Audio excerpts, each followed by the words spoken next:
പ്രശ്നം ഉണ്ടാവുകയാണെങ്കിൽ ഏതാണ്ട് ഒരു ദിവസം കൂടി എങ്കിലും കാത്തിരിക്കും. കാരണം 8-ാം തീയതി എന്ന് പറയുന്നത് അതിനേക്കാൾ വലിയൊരു കേസിന്റെ വിധി വരാൻ പോകുന്നുണ്ട്. അന്ന് തീർച്ചയായിട്ടും മാധ്യമങ്ങൾ അതിലായിരിക്കും മുഴുകാൻ പോകുന്നത് ചർച്ച. എന്തായാലും ഈ വിഷയം മാറും. അപ്പൊ അതുവരെ ഈ ചർച്ച നിർത്തുക. ശബരിമല കൊള്ളയിലേക്കോ അതുപോലുള്ള സർക്കാരിന് ഏതെങ്കിലും രീതിയിൽ പ്രതിരോധത്തിലേക്ക് പോകേണ്ടി വരുന്ന ഒരു ചർച്ച കഴിയുന്നത്ര ഒഴിവാക്കുക. അതൊരു ടാക്ടിക്സ് ആണ്. അതുപോലെ തന്നെ ഈ അറസ്റ്റ്, അതായത് കോൺഗ്രസ് ആരോപിക്കുന്ന ഇതും ഒരു ടാക്ടിക്സ് തന്നെയാണ്. രണ്ടു കൂട്ടരും ഈ ഇലക്ഷൻ ആയതുകൊണ്ട് രണ്ടു കൂട്ടരും അവരവരുടെ വാദങ്ങൾ അവർക്ക് രാഷ്ട്രീയമായിട്ട് ഉപയോഗിക്കാവുന്ന ആയുധമായിട്ട് പ്രയോഗിക്കുന്നതിൽ എന്താ തെറ്റ്? അപ്പോ ഈ ലാൽകുമാറിന്റെ വാക്കുകളിൽ എനിക്കുള്ള പ്രശ്നം എന്താണെന്ന് വെച്ചാൽ, ഞാൻ ഈ പറയുന്ന പോലെ നിങ്ങളുടെയൊക്കെ ഭാഷയിൽ കോൺഗ്രസ് സഹയാത്രികരെന്നോ അല്ലെങ്കിൽ രാഷ്ട്രീയ നിരീക്ഷകർ, വലതു രാഷ്ട്രീയ നിരീക്ഷകർ എന്നൊക്കെ നിങ്ങൾ വിളിച്ച് ആക്ഷേപിക്കുന്ന വിഭാഗത്തിൽപ്പെട്ട, ആ വർഗത്തിൽപ്പെട്ട, ആ ജനസിൽപ്പെട്ട ആളൊക്കെയാണ് ഞാനൊക്കെ. പക്ഷെ എനിക്ക് രാഹുൽ മാങ്കൂട്ടത്തിലിനെ അറസ്റ്റ് ചെയ്യേണ്ടതാണെന്നും രാഹുൽ മാങ്കൂട്ടത്തിലിനെ പാർട്ടിയിൽ നിന്ന് പുറത്താക്കണമെന്നും പറയാൻ ഒരു വിഷമവുമില്ല. വളരെ കൂളായിട്ട് ഞാനത് പറയും. കാരണം എന്താ വെച്ചാൽ അദ്ദേഹത്തിനെതിരെ ഉയർന്ന ആരോപണങ്ങൾ ആ തരത്തിലുള്ളതായതുകൊണ്ട് അദ്ദേഹത്തെ നേരത്തെ തന്നെ പാർട്ടിയിൽ നിന്ന് പുറത്താക്കിയിരുന്നെങ്കിൽ ഇപ്പോ പാർട്ടി എത്തിപ്പെട്ട ഈ ഒരു അനുഭവത്തിലേക്ക് അല്ലെങ്കിൽ ഈ ഒരു ഗതികേടിലേക്ക് പോകേണ്ടി വരില്ലായിരുന്നു എന്ന് പറയാൻ എനിക്ക് ഒരു മടിയില്ല. എന്റെ രാഷ്ട്രീയമോ അല്ലെങ്കിൽ എന്റെ പക്ഷപാതമൊന്നും എന്നെ അതിനകത്തൊന്നും തടുക്കുന്നില്ല. പക്ഷെ ലാൽകുമാറെ, ഞാൻ താങ്കളോട് ചോദിക്കുകയാണ്, താങ്കൾക്ക് എപ്പോഴെങ്കിലും ഈ പാർട്ടിയുടെ ലൈനിന് വിരുദ്ധമായിട്ട് പത്മകുമാറിനെ പാർട്ടിയിൽ നിന്ന് പുറത്താക്കേണ്ടതായിരുന്നു എന്ന് പറയാനുള്ള ഒരു ആർജവം അങ്ങ് പ്രകടിപ്പിച്ചിട്ട് ഈ പറയുന്ന രീതിയിൽ സംസാരിച്ചാൽ ഞാൻ അങ്ങേക്ക് ഫുൾ മാർക്ക് തരാം. പക്ഷെ എപ്പോഴെങ്കിലും നിങ്ങൾ ഈ ഇടതുപക്ഷ സഹയാത്രികർ, CPM സഹയാത്രികർ എന്ന് പറയുന്ന ആളുകൾ ഏതെങ്കിലും ഘട്ടത്തിൽ നിഷ്പക്ഷമായി പാർട്ടിയുടെ ലൈനിനപ്പുറത്ത് AKG സെന്ററിൽ നിന്ന് തരുന്ന ക്യാപ്സ്യൂളിനപ്പുറത്ത് എപ്പോഴെങ്കിലും ഒരു സ്വതന്ത്രമായ നിലപാടെടുക്കാൻ തയ്യാറായിട്ടുണ്ടോ? നിങ്ങൾക്ക് വിമർശിക്കാൻ അവകാശം. സ്വതന്ത്രനാണ്. പക്ഷെ പറയുന്നത് എപ്പോഴും പാർട്ടി ലൈനിൽ മാത്രമേ പറയുള്ളൂ. അത്രേ ഉള്ളൂ. സ്വാതന്ത്ര്യമൊക്കെ അത്രത്തേ ഉള്ളൂ. നിങ്ങളുടെ your freedom and spare my no speakings എന്ന് പറഞ്ഞാൽ പാർട്ടിയുടെ ആ ഒരു സാധനത്തിന്റെ അടുത്ത് വരെ പോകുള്ളൂ, അതിനപ്പുറത്തേക്ക് പോകില്ല. എങ്കിലിപ്പോ പറയട്ടെ, പത്മകുമാറിനെ പാർട്ടി സംരക്ഷിക്കുന്നത് ശരിയല്ല. ഈ രണ്ടുപേരെ, വാസുവിനെയും പത്മകുമാറിനെയും ഇനിയും പാർട്ടി അംഗങ്ങളായി തുടരാൻ അനുവദിക്കുന്നത് ശരിയല്ല എന്ന് ഈ ചർച്ചയിൽ എൻ്റെ പ്രിയപ്പെട്ട സുഹൃത്ത്, എനിക്ക് ബഹുമാനമുള്ള ഒരാളാണ്, നന്നായി ചർച്ചയിൽ പങ്കെടുക്കുന്ന, കാര്യങ്ങൾ നന്നായി പഠിച്ച് അവതരിപ്പിക്കുന്ന, ഒട്ടൊക്കെ ബോധ്യപ്പെടുന്ന രീതിയിൽ അവതരിപ്പിക്കുന്ന ഒരാളാണ്. അങ്ങനെയുള്ള ഒരാൾക്ക് ഇത് പറയാൻ പറ്റുമോ ഈ ചർച്ചയിൽ?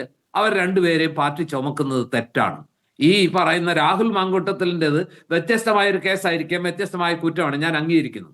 പക്ഷേ അതിനപ്പുറത്ത് രാഹുൽ മാങ്കൂട്ടത്തിലിന്റെ ഈ കുറ്റം ഈ സമൂഹത്തെ ബാധിക്കുന്നതിന്റെ അല്ലെങ്കിൽ മനുഷ്യ മനസ്സുകളിൽ ഉണ്ടാക്കുന്ന വേദനയുടെയും വികാരവായ്പിന്റെയും ആ വൈകാരികതയുടെയും ഒക്കെ അപ്പുറത്ത് എത്രയോ ഭയങ്കരമായ ആഘാതമാണ് ഈ പറഞ്ഞ ശബരിമലയിലെ അയ്യപ്പന്റെ സ്വർണം കവർന്നത്. ചെറിയ കേസാണോ അത്? ചെറിയ കാര്യമാണോ അത്? ആ പാർട്ടിയുടെ നോമിനികളായിട്ട് ഇന്ന് ദേവസ്വം പ്രസിഡന്റുമായിരുന്നവര് അതിനെല്ലാം ചൂട്ടുപിടിച്ചു കൊടുത്ത് സ്വർണം ചെമ്പാക്കി, ചെമ്പെന്ന് എഴുതി കൊടുത്ത് അവർക്ക് സൗകര്യം പോലെ ഇത് കടത്തിക്കൊണ്ടുപോകാനും ഈ പറയുന്ന അവതാരങ്ങളെയൊക്കെ സംരക്ഷിച്ച് ഇത് ചെയ്തവരെ ഇത് പറഞ്ഞിച്ച് ഇത് ചെയ്തിട്ട് നിങ്ങൾ രാഹുലിന്റെ കാര്യത്തിൽ പറയൂ, ഞാൻ അംഗീകരിക്കാം, ഞാൻ സപ്പോർട്ട് ചെയ്യാം. ലാൽകുമാറോട് ചോദിച്ചോട്ടെ, ലാൽകുമാർ പറയാൻ പറ്റുമോ പത്മകുമാറിനെയും വാസുവിനെയും പുറത്താക്കണം? സ്മൃതി, ഇതിനകത്ത് കുഴപ്പമെന്നറിയാം, കേൾക്കുന്ന ആൾക്കാർക്ക് നല്ല സുഖം തോന്നും ജോർജ് ഒടിപ്പാറ പറഞ്ഞതിനകത്ത്. പക്ഷെ കുഴപ്പം ഒന്ന് ബലാത്സംഗവും മറ്റേത് അഴിമതിയുമാണ്. നോക്കൂ, ഈ കേരളത്തിൽ കോൺഗ്രസ്സുകാർ നടത്തിയിട്ടുള്ള അഴിമതിക്ക്, ആ അഴിമതിയുടെ അടിസ്ഥാനത്തിൽ അയാളെ പാർട്ടിയിൽ നിന്ന് പുറത്താക്കണമെന്ന് ഒടിപ്പാറ ഇതുവരെ ഒരു സ്റ്റേറ്റ്മെന്റ് പറഞ്ഞിട്ടുണ്ടോ? ഇല്ല. നിൽക്ക ഞാൻ പറയട്ടെ. താങ്കൾ ആരോപണം ഉന്നയിച്ചല്ലോ. ഈ പറയുന്ന ക്രിമിനൽ പ്രോസിക്യൂഷൻ നടക്കുന്ന റേപ്പിന്റെ കാര്യമല്ല ഞാൻ പറയുന്നത് കേട്ടോ, റേപ്പിന്റെ കാര്യമല്ല. അങ്ങനെ ഒരു വിഷയത്തിൽ ഈ പറയുന്ന ഏതേലും ഒരു കോൺഗ്രസ് നേതാവിനെ, ഇത്ര ഒരുപാട് കേസുണ്ടല്ലോ, ഒരു കോൺഗ്രസ് നേതാവിനെ പുറത്താക്കണമെന്ന് പൊടിപ്പാറ ഇതുവരെ നിലപാടെടുത്തിട്ടുണ്ടോ? നിലപാടെടുത്തിട്ടില്ല. ഒരു കോൺഗ്രസ് സഹയാത്രികനും നിലപാടെടുത്തിട്ടില്ല. ഞാൻ ഈ പറയുന്ന ശബരിമല കൊള്ളയുമായി ബന്ധപ്പെട്ട പൊസിഷൻ എന്താ? കൃത്യമായ അന്വേഷണം നടത്തണം, ഒരു മാറ്റമില്ല. ഞാനോ? അല്ല, രാഹുൽ മാങ്കൂട്ടത്തിനെ പുറത്താക്കണം എന്നുള്ള നിലപാടാണെന്ന് ലോകത്തുള്ളവർക്ക് എല്ലാം ഉള്ളതേ. അത് പൊടിപ്പാറയുടെ സെപ്പറേറ്റ് നിലപാടൊന്നുമല്ല. കോൺഗ്രസിനകത്ത് രമേശ് ചെന്നിത്തലയ്ക്കുള്ള നിലപാട് കൂടുതൽ പൊടിപ്പാറ എടുക്കേണ്ട കാര്യമുണ്ടോ? അദ്ദേഹം പറഞ്ഞതിന്റെ ഒരു കാര്യം ഇതാണ്, കോൺഗ്രസിൽ വ്യത്യസ്തമായ അഭിപ്രായം പുറത്തേക്ക് നേതാക്കൾക്ക് പറയാം. പറയൂ. നോക്കൂ, സ്മൃതിക്കറിയാം, വ്യത്യസ്തമായ നിലപാടെടുക്കാൻ എനിക്ക് ഒരു മടിയില്ലാത്ത ഒരാളാണ്. നിങ്ങളൊരു കേസ് പറഞ്ഞാൽ എനിക്ക് വ്യത്യസ്തമായ ലാൽകുമാർ എന്ന വ്യക്തിയെ എടുക്കണ്ട, ശ്രീ ലാൽകുമാർ. ശശിയുടെ കാര്യം പറഞ്ഞു. ലാൽകുമാർ എന്ന വ്യക്തി എടുക്കണ്ട. അങ്ങേക്ക് കുറച്ചുകൂടി സ്വതന്ത്രമായി നിൽക്കാനുള്ള സാഹചര്യമുണ്ട്. ഞാൻ ചോദിക്കുന്നത് പൊതുവേ പാർട്ടി എടുക്കുന്ന നിലപാടിന് വിരുദ്ധമായി ഏതെങ്കിലും നേതാക്കൾക്ക് അങ്ങനെ പറയാൻ പറ്റുമോ? പറ്റില്ല. വനിതാ നേതാക്കൾക്ക് പോലും ഈ ലൈംഗിക ആരോപണങ്ങൾ കേസുകൾ വന്നാൽ പ്രതികരിക്കാൻ പറ്റാറില്ല. അത് നമ്മുടെ മുന്നിലെ യാഥാർത്ഥ്യമാണ്. അത് അങ്ങ് ഇത്ര നിഷേധിച്ചിട്ടും കാര്യമില്ല. ശ്രീ അതിനകത്തെ കുഴപ്പമില്ലെന്നറിയോ? അങ്ങനെ പോലെ അങ്ങനെ പാസ് ചെയ്ത് പോരുത്. ഒരു കാര്യം പറയാനുണ്ട്. ഇവിടെ ആരോപണം എന്താ?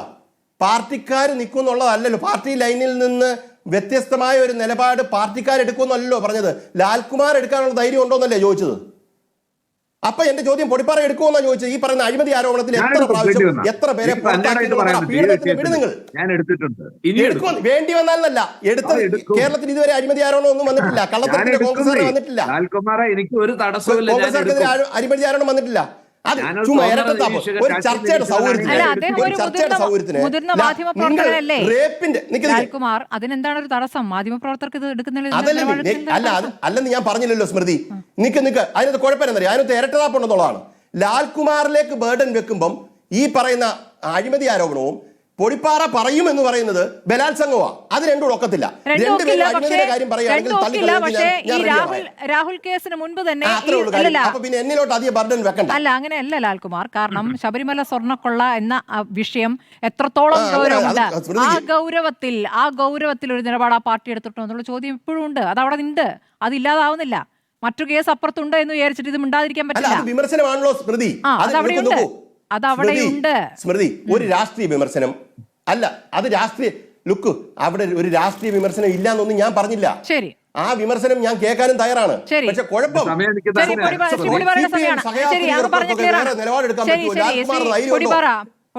പറയാം. എന്താ ലോജിക്കാനത്? ഞാൻ ലാലിനെ മാറ്റുന്നു. ഞാൻ വിട്ടു ആ വിഷയം. അതായത് ഇവിടെ നമ്മള് ചില കാര്യങ്ങളെ നമുക്ക് അബ്സല്യൂട്ട് ആയിട്ട് പറയാൻ പറ്റില്ല. റിലേറ്റീവ് ആയിട്ടേ സംസാരിക്കാൻ പറ്റുള്ളൂ, ആപേക്ഷികമായിട്ടേ സംസാരിക്കാൻ പറ്റുള്ളൂ. അതിന്റെ കാരണം എന്താ? അതായത് സമാനമായ വിഷയങ്ങൾ വരുമ്പോൾ ഇപ്പൊ ഇതിനകത്ത് വന്നിരിക്കുന്ന ഒരു വിഷയം എന്താ? ഇങ്ങനെ ഒരു ആരോപണം വന്നു. കോൺഗ്രസ് CPM പോലെയോ BJP പോലെയോ ഒരു കേഡർ പാർട്ടിയൊന്നും അല്ല. അതിൻ്റെതായ ഒരു അയഞ്ഞ ചട്ടക്കൂടുണ്ട്. അതിന്റെ സൗന്ദര്യവും ബലഹീനതയും ഒരുപോലെ ഈ അയഞ്ഞ ചട്ടക്കൂടാണ്. ഒരു എന്താ പറയാ, അതിഭയങ്കരമായ അച്ചടക്കത്തിന്റെ ഒരു ഘഡ്ഗമൊന്നും കോൺഗ്രസ്സുകാരുടെ മേത്തേക്ക് എടുത്ത് വീശാൻ പറ്റില്ല. അവർ ആ ചട്ടക്കൂട്ടിൽ ജീവിച്ച് പഠിച്ചവരാണ്. പാർട്ടി എടുത്ത നിലപാടിന് എതിരായിട്ട് പാർട്ടി പറയുന്നതെല്ലാം അതേപടി ശിരസ വഹിച്ചില്ലെങ്കിൽ അവന്റെ ശിരസ ഇറക്കാനൊന്നും ഈ പാർട്ടി സംവിധാനത്തിൽ കഴിയില്ല. പക്ഷെ എങ്കിലും ഒരു പാർട്ടി എന്നുള്ള നിലയിൽ അതിന്റെ പ്രധാനപ്പെട്ട നേതാക്കൾ പലരും എടുത്തൊരു നിലപാടുണ്ട് ഈ രാഹുൽ മാങ്കൂട്ടത്തിന്റെ വിഷയത്തിൽ. ആദ്യം തന്നെ റിനിയുടെയും അതിന് പിന്നാലെ ആ എഴുത്തുകാരിയുടെയും മറ്റേ ട്രാൻസ്ജെൻഡർ വുമന്റെയും പരാതി വന്നപ്പോൾ അതിനുശേഷം പരാതികളൊക്കെ വന്നത് ഇപ്പൊ ഈ പെൺകുട്ടിയുടെ ഇപ്പോഴത്തെ അതിജീവിതയെ ശബ്ദരേഖയും കാര്യങ്ങളൊക്കെയാണ്. ആ ഘട്ടത്തിൽ തന്നെ ഈ പാർട്ടി ചില കൃത്യമായ നിലപാടെടുത്തു. നമ്മളത് നിഷേധിച്ചിട്ട് കാര്യമില്ല. ആ ഘട്ടത്തിൽ ഉടനെ ഡിസ്മിസ് ചെയ്യാൻ പറ്റുമോ? അങ്ങനെ ഏതെങ്കിലും ഒരു പാർട്ടിക്ക് ചെയ്യാൻ പറ്റുമോ? എടുക്കാവുന്ന നിലപാടെടുത്ത് യൂത്ത് കോൺഗ്രസ് അധ്യക്ഷ സ്ഥാനത്ത് നിന്ന് മാറ്റി അദ്ദേഹത്തെ പാർലമെന്ററി പാർട്ടിയിൽ നിന്ന് പുറത്താക്കി. അതും കൂടാതെ അദ്ദേഹത്തിനെ താൽക്കാലികമായിട്ട് പ്രാഥമിക അംഗത്വത്തിൽ നിന്ന് പുറത്താക്കി. ഇപ്പോൾ ഈ ഒളിവിൽ കഴിയുന്നതിൽ കോൺഗ്രസ് നേതാക്കളുടെ പിന്തുണയില്ല, ചിലരുടെയെങ്കിലും സഹായമില്ല എന്നങ്ങ് കരുതുന്നുണ്ടോ ശ്രീ പൊടിപ്പാറ? സ്മൃതി, ഇന്ന് മുഖ്യമന്ത്രി പറഞ്ഞത് കോൺഗ്രസ് നേതാക്കളുടെ സഹായത്തോടെയാണ് അദ്ദേഹം ഒളിവിൽ കഴിയുന്നത്. അങ്ങനെ മുഖ്യമന്ത്രിക്ക് മീറ്റ് ദ പ്രസിൽ ഇരുന്ന് പറയാമെങ്കിൽ എന്ത് തെളിവിന്റെ അടിസ്ഥാനത്തിലാണ് അദ്ദേഹം പറയുന്നത്? അങ്ങനെയാണെങ്കിൽ കോൺഗ്രസ്സുകാർക്കും പറയാം ഇവർ കളിപ്പിക്കുന്നതാണ്. കേരള പോലീസിന്റെ കഴിഞ്ഞ കാല ട്രാക്ക് റെക്കോർഡ് പരിശോധിച്ചാൽ കൃത്യമായിട്ട് അറിയാം ഏത് കൊലകൊമ്പനെയും ഏത് പൊത്തിലൊളിച്ചാലും ഏത് മാളത്തിലൊളിച്ചാലും ഏത് തുരങ്കത്തിൽ ഒളിച്ചാലും പിടികൂടാൻ കഴിയാത്തവരൊന്നും അല്ല.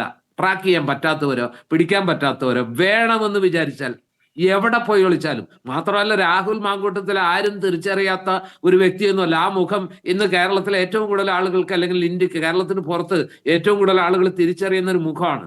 ആ മനുഷ്യൻ ഇങ്ങനെ ഈ പറഞ്ഞ പോലെ ഓടാൻ പറ്റുമോ? അതായത് ഇയാൾ പോകുന്നതിന്റെ പിന്നാലെ പോകുമല്ല, ഇയാൾ പോകുന്ന ട്രാക്ക് മനസ്സിലാക്കിയിട്ട് അതിന്റെ മുന്നിൽ പോയിട്ട് വിമാനത്തിൽ ബാംഗ്ലൂർ ഇറങ്ങിയിട്ട് ആ ട്രാക്ക് വേണമെങ്കിൽ ബ്ലോക്ക് ചെയ്യാമല്ലോ. എന്താ ഈ പിന്നാലെ പോകുന്നേ?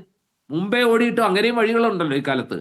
അയാൾ കാറുമായിട്ട് മുന്നോട്ട് പോകുന്നു, അതിന്റെ പിന്നാലെ കാറോ ജീപ്പിലോ പോലീസ് പോകുന്നു. അതിനപ്പുറത്തേക്ക് പോയിട്ട് വേറെ മാർഗങ്ങളില്ലേ? അയാൾ പോകുന്ന വഴികൾ മനസ്സിലാക്കിയിട്ട് അങ്ങനെ ഏകദേശം മനസ്സിലുണ്ടെങ്കിൽ അതിന്റെ മുമ്പിൽ ചെന്നും ബ്ലോക്ക് ചെയ്യാമല്ലോ.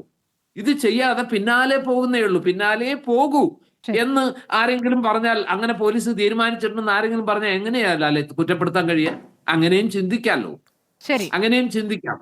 ഒരുപക്ഷെ ഞാൻ- ഇത് രണ്ടും തെറ്റാകാം. അതായത് കോൺഗ്രസ്സുകാർ ഒളിപ്പിക്കുന്നു എന്ന മുഖ്യമന്ത്രിയുടെ വാദവും വെറും രാഷ്ട്രീയ ഒരു ആർഗ്യുമെന്റ് ആണ് എങ്കിൽ, അതുപോലെ തന്നെ ഈ പറഞ്ഞ പോലെ പോലീസ് മനഃപൂർവ്വം പിടിക്കാതിരിക്കുന്നതാണ് എന്നതും ഒരു പൊളിറ്റിക്കൽ ആർഗ്യുമെന്റ് ആകാം. രണ്ടും ആയിരിക്കില്ല സത്യം. നേരത്തെ പറഞ്ഞതുപോലെ സുഭാഷ് ബാബു സാർ പറഞ്ഞതിനോടാണ് എനിക്ക് യോജിപ്പ്. രാഹുൽ ഈ പറഞ്ഞ പോലെ മിടുക്ക് കുറഞ്ഞ ഒരാളല്ല. അയാൾ നല്ല മിടുക്കനായിട്ടുള്ള ഒരു കക്ഷിയാണ്. അയാളുടെ കാര്യങ്ങളിൽ അയാൾ മിടുക്കനാണ്. ആ മിടുക്കനായ മിടുക്ക് ക്രിമിനലാണെന്ന് പറയൂ. അതുകൊണ്ട് ആ നല്ല മിടുക്ക് മിടുക്ക് കാണിക്കുന്ന ക്രിമിനൽ സ്വഭാവത്തിലുള്ള വ്യക്തി തന്നെയാണ്.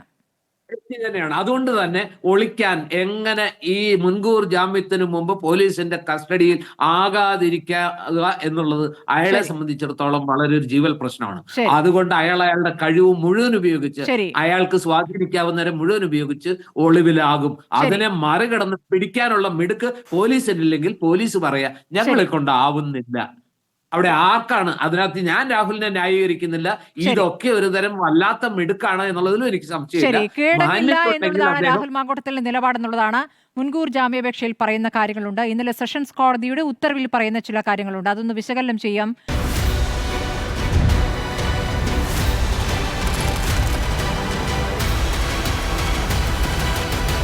ഡിബേറ്റ് വിത്ത് സ്മൃതി പരുത്തിക്കാട്.